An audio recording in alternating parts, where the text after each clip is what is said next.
का पानिया कभे जय गोकुल नगरी गोकुला के राजवा बड़े हर घरी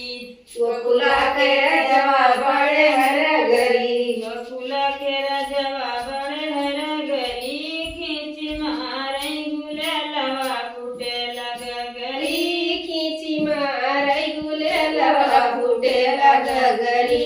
खींची मारे गुलालवा फूटे लग गरी तर भी जैल हंगा ऊपर चुनरी तर भी जैल हंगवा ऊपर चलरी तर भी जैल हंगा ऊपर चुनरी तर भी जैल हंगवा ऊपर चुनरी तर भी जैल हंगा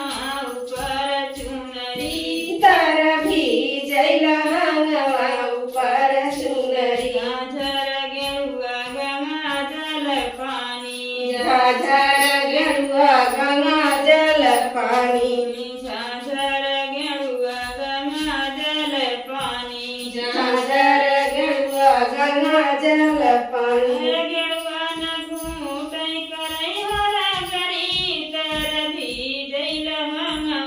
ऊपर चुनरी तर भी जैल हंगवा ऊपर